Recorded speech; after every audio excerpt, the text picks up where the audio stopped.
Hi guys, এই আমাদের নাপিতখালীর সেই দ্বীপ যেটা দুই দিক থেকে এরকম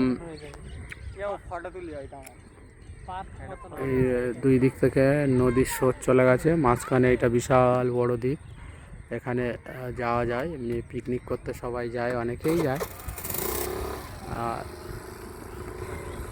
এটাই সেই নাপিতখালী ভাইরাল জঙ্গল। এই দ্বীপে বহু পাখি আছে। যদি মনে করো যে এমনি পাখি ধরে ফিস্টি করবো, তাও ধরা যাবে। যাদের সাহস থাকবে তারা এখানে পাখি ধরতেই পারে।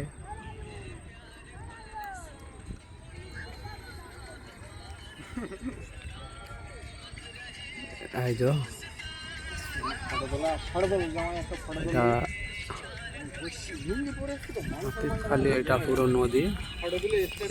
এখান থেকে এমনি নদীর এরিয়া, কিন্তু এখন একটু ভাটার টাইম বলে জল নিচে নেমে গেছে, অতটা বোঝা যাচ্ছে না। কিন্তু দ্বীপটা দেখতে পাচ্ছেন আপনারা, দ্বীপটা বিশাল।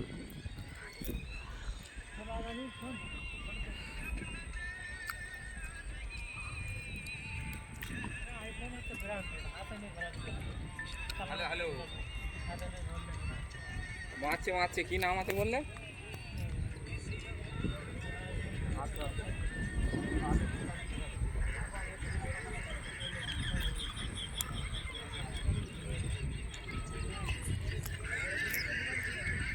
এখানে মনে করলে যেতে পারো।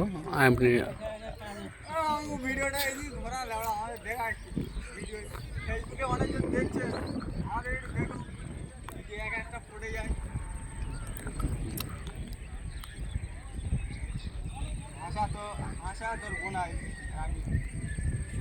এমনি বহু লোক এখানে আসে দর্শন করা। ওদিকে গভীর জঙ্গল রয়েছে, এবং আগে এই সাইডেও বিশাল জঙ্গল রয়েছে।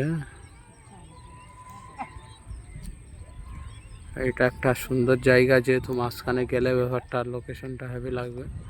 এই দুই সাইড থেকে সমুদ্রর মতো বেশ নদীর স্রোতটা চলে গেছে। এই সাইডে একটা, ওই সাইড থেকে একটা, মাঝখানে দ্বীপটা রয়েছে। সেই দেখার মতো জায়গাটা।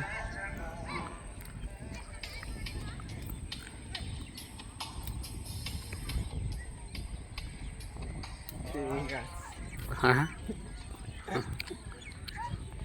আর নদীর সাইডের এই যে একদিকে সব জলখার এরকম রয়েছে, আর ছোট ছোট ঘরও আছে, মানুষ বাস করে। এগুলো বন্যা প্রবল যখন হয়, এগুলো ডুবে যাওয়ার ভয় বেশি থাকে।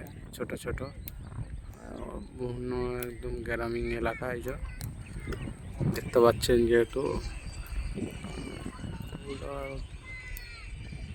বহু মানুষ আছে এখানে, বহু গ্রাম, বেশ প্রচণ্ড।